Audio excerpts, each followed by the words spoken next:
ఈరోజు ఒక మంచి సూక్తి, ఎవరు చెప్పినా సరే వినాలి.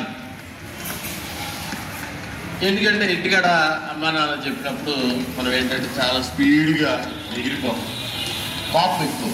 వాళ్ళు ఏంటంటే అనుభవంతో చెప్తారు. ఏమి అనుభవం అంటే వాళ్ళు ఎన్నో కష్టాలు పడ్డారు, చేయకూడనటువంటి పనులు కూడా చేసి మా పిల్లలు అత్యున్నత స్థాయిలో ఉండాలి. మేము ఎంతో కష్టపడి వచ్చాము. ఒక ఇది కూడా ఉంది, పిల్లకాకి అని తెలుసు ఉండేలు చెప్పాలి. ఉండేలు అంటే ఎట్లా ఉంటుందంటే వీ షేప్లో ఉండి ఇట్లా పంగలకరలాగా ఉంటుంది.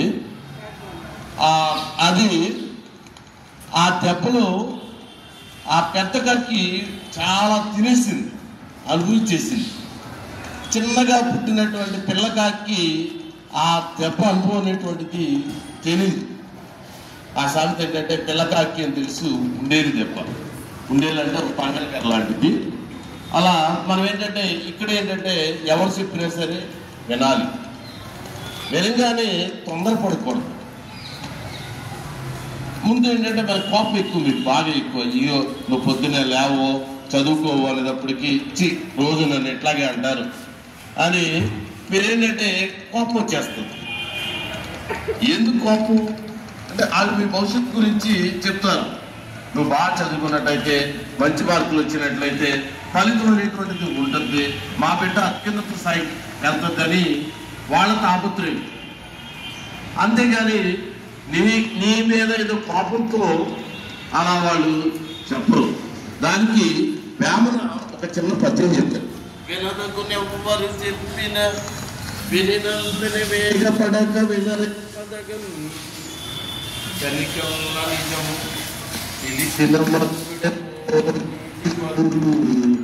మహిళ సుమతి. ఎవరు చెప్పినా సరే వినాలి. వినంగానే వేగిరి పడక అంటే చూడాలి.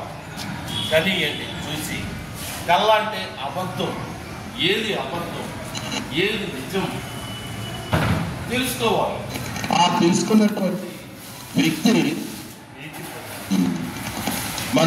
నేను బ్రాహ్మణ శతకం చెప్పాను, ఈ బ్రాహ్మణ శతకం చెప్పాను, శతకం అంటే చెప్పాను. ఎన్ని పద్యాలు? 100 పద్యాలు పైనే, తక్కువ 100 పద్యాల పైనే ఉన్నటువంటి ఆ రచన ఏమి చెప్తామంటే శతకం అంటాం. ఆ బ్రాహ్మణ శతకం ఆటగారి చంద్రలో రాశారని చెప్పాము.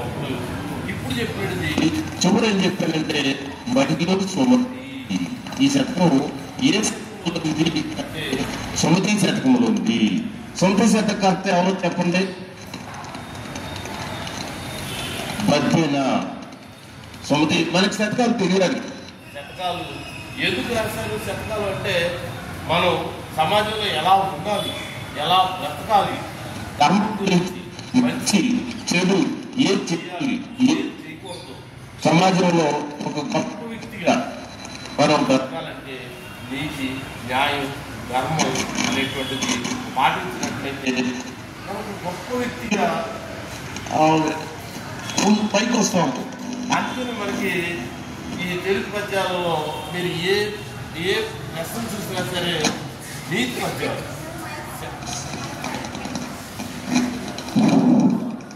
నీతి పద్యాలు, శతక పద్యాలు ప్రతి టెక్స్ట్బుక్లోనూ మీకు ఉంటాయి.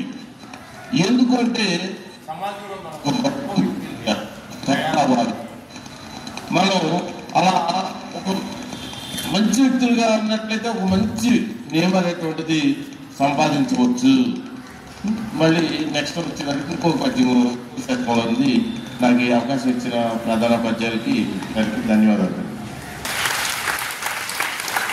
సార్.